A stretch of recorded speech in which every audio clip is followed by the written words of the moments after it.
పారిశ్రామికీకరణతో అభివృద్ధి జరుగుతుంది అని సంతోషపడాలో, ఆ పరిశ్రమలు వెదజల్లుతున్న కాలుష్య వాయువులతో బాధపడాలో తెలియని వింత పరిస్థితి అక్కడి ప్రజలది. శీతాకాలం వచ్చిందంటే చాలు విషవాయువుల తీవ్రత పెరిగిపోతుండడంతో ఎలా బతకాలిరా దేవుడా అంటూ తలలు పట్టుకుంటున్నారు స్థానికులు. సంగారెడ్డి పారిశ్రామిక వాడ ప్రాంతాలను కుదిపేస్తున్న వాయు కాలుష్యంపై TV9 స్పెషల్ ఫోకస్.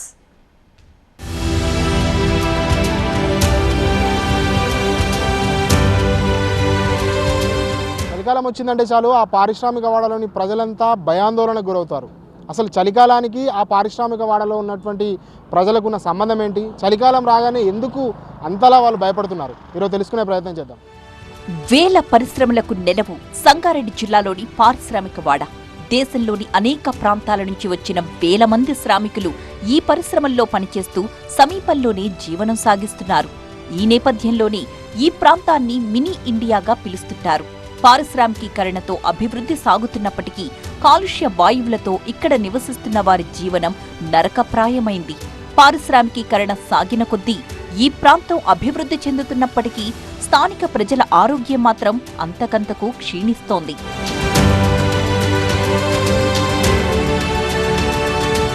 పలు ఫార్మా కెమికల్ ఫ్యాక్టరీల నుంచి వెలువడే విషవాయువుల వల్ల ఇక్కడి ప్రజలు ఉక్కిరిబిక్కిరైపోతున్నారు. పగలు రాత్రి అన్న తేడా లేకుండా ఇక్కడి కర్మాగారాల నుంచి విషవాయువులు వెలువడుతున్నాయి. జిల్లాలోని పఠాన్ చెరువు, జిన్నారం, ఖాజీపల్లి, గడ్డిపోతారం, రామచంద్రాపూర్, ఐడిఏ బొల్లారం, బొంతపల్లి, గుమ్మడిదల ప్రాంతాల్లో అయితే ఈ సమస్య ఇంకా ఎక్కువగా ఉంది.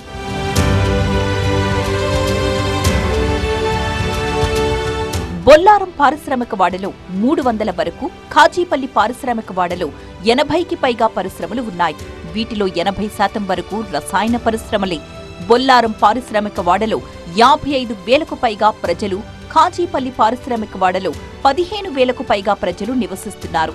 రోజూ సాయంత్రం కాగానే ఆయా రసాయన పరిశ్రమలు వెదజల్లే వాయు కాలుష్యంతో ఈ రెండు పారిశ్రామిక వాడల ప్రజలతో పాటు ఆ ప్రాంతాలకు సమీపంలో ఉన్న హైదరాబాద్, రంగారెడ్డి జిల్లాల ప్రజలు ఇబ్బందులు ఎదుర్కొంటున్నారు.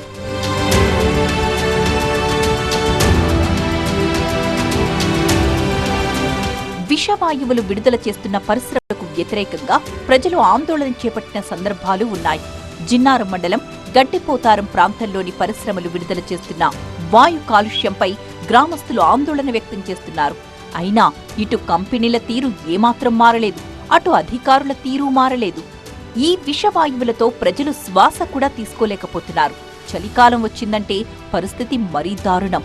వాతావరణంలో తేమ శాతం పెరిగిపోవడంతో ఫ్యాక్టరీల నుంచి వెలువడే కాలుష్య వాయువులు పైకి వెళ్లకపోవడంతో ఆ ప్రాంతంలో నివసించే వారికి శ్వాసకోశ వ్యాధులు వస్తున్నాయి. విషవాయువులతో కళ్లమంటలు, తలనొప్పి, వాంతులు కూడా అవుతున్నాయి. ఈ వాయువులతో ముఖ్యంగా చిన్నపిల్లలు, వృద్ధులు, గర్భిణులు తీవ్రంగా అవస్థలు పడుతున్నారు. ఇక్కడున్న ఫార్మా కెమికల్ కంపెనీలపై సరైన నిఘా లేకపోవడం వల్లే ఈ విధంగా జరుగుతుందంటున్నారు స్థానికులు. పఠాన్ చెరువు పారిశ్రామిక ప్రాంతంలో కాలుష్యం అనేది పెద్ద ఎత్తున పేరుకపోతూ ఉన్నది. ఈ చలికాలం ఈ కాలంలో మరింత వేగంగా, అంటే హెయిర్ పైకి పోకపోవడం వల్ల చలిదనంతో కిందికి వచ్చి పెద్ద ఎత్తున జనావాసాలకు వాసన వస్తున్న పరిస్థితి ఉన్నది. అంటే ప్రధానంగా ఇక్కడ వాయు కాలుష్య మండలి వాళ్ళు కూడా పట్టించుకోకుండా ఈ యొక్క పరిశ్రమల నుంచి వస్తున్నటువంటి కాలుష్యాన్ని ఎదజల్లుతున్నటువంటి పరిస్థితులు చూస్తే ఈరోజు అనేక మంది హాస్పిటల్ పాలవుతున్నటువంటి పరిస్థితి కూడా ఉన్నది. అనేక వ్యాధులు వస్తున్నటువంటి పరిస్థితి కూడా ఉన్నది.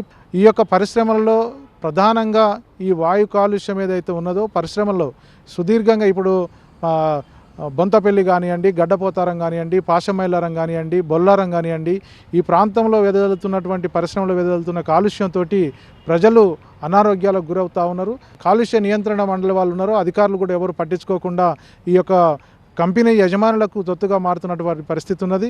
కొన్ని ఇప్పుడు మేఘాలు దట్టుకొని ఉన్నాయి, చల్లగా ఉంది, పొగతోని కూడా మబ్బుగా అయిపోతుంది. ఇక్కడ మళ్ళీ ఇది పక్కకు కెమికల్ కంపెనీ కూడా ఉంది. ప్రాబ్లం అవుతుంది. మా బోర్లకు కానీ మా తండాలకు కానీ బాగా ఇబ్బందిగా అవుతుంది మాకు. అది దీని మీద చర్యలు తీసుకోవాలి అధికారులు, పై అధికారులు కూడా. ఫార్మా కెమికల్ ఫ్యాక్టరీల నుంచి వెలువడే విషవాయువుల నియంత్రణకు పీసీబీ చర్యలు చేపట్టినప్పటికీ నిబంధనల్ని ఫ్యాక్టరీలు నిర్లక్ష్యం చేస్తున్నాయి. పరిమితికి మించి వెలువడే విషవాయువుల్ని గుర్తించడానికి ప్రతి ఫ్యాక్టరీలో VOC మీటర్లు పెట్టింది PCB. వాటిని PCB కార్యాలయంలో ఉన్న సర్వర్కి కనెక్ట్ చేస్తోంది. ఏ కంపెనీలో నుంచైనా మోతాదుకు మించి విషవాయువులు వెలువడితే PCB కార్యాలయంలో ఉన్న సైరన్ మోగుతుంది. అప్పుడు సదరు కంపెనీపై తగిన చర్యల్ని PCB తీసుకుంటుంది.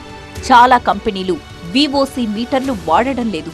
అంతేకాదు కాలుష్య నిబంధనల్ని తుంగలో తొక్కి విషవాయువుల్ని గాల్లోకి విడుదల చేస్తున్నాయి ఆ కంపెనీలు. ఈ విషయంపై ఎన్నిసార్లు సంబంధిత అధికారులకు చెప్పినా ఫలితం లేదు అంటున్నారు స్థానికులు. ఈ పరిశ్రమల వల్ల అనేక ఇబ్బందులు జరుగుతున్నాయి. చిన్నపిల్లలకు కానీ పెద్దవాళ్ళకు కానీ ఈ పొల్యూషన్ వల్ల సాయంత్రం పూట కానీ ఉదయం పూట కానీ ఈ పొగ వల్ల పిల్లలకు కానీ పెద్దలకు కానీ శ్వాసకోశ ఇబ్బందులు బాగా ఉన్నాయి.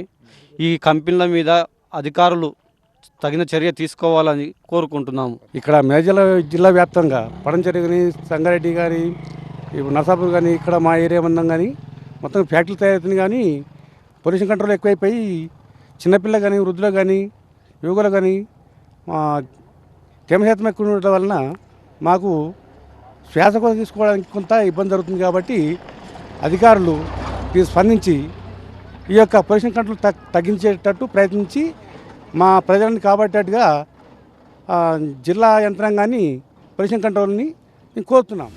స్వచ్ఛమైన గాలిని పీల్చే హక్కు ప్రతి ఒక్కరికి ఉంది. అలాంటి గాలిని కూడా పీల్చకుండా విషవాయువులు విడుదల చేస్తున్న ఫ్యాక్టరీలపై ప్రభుత్వం దృష్టి సారించి కఠినమైన చర్యలు చేపడితేనే ప్రజల ప్రాణాలకు భద్రత చేకూరుతుంది. ఇది పారిశ్రామిక వాడల్లోని ప్రజలు ఎదుర్కొంటున్నటువంటి ఇబ్బందులు. చలికాలం వచ్చిందంటే చాలు పరిశ్రమలు వెదజల్లేటటువంటి వాయు కాలుష్యం ఏదైతే ఉందో ఆ వాయు కాలుష్యం పూర్తిగా పైకి వెళ్ళకపోవడంతో ఇక్కడ నివసించేటటువంటి వృద్ధులు పిల్లలు శ్వాసకోశ వ్యాధులకు గురవుతున్నారు, తీవ్రస్థాయిలో ఇబ్బందులు పడుతున్నారు. ఇక్కడైనా అధికారులు స్పందించి కనీసం చలికాలంలోనైనా ఈ వాయు కాలుష్యాన్ని అరికట్టాలంటూ ఇక్కడ ఉన్నటువంటి స్థానికులు కోరుతున్నారు. కవర్ పర్సన్ మురార్తో శివతేజ, TV9.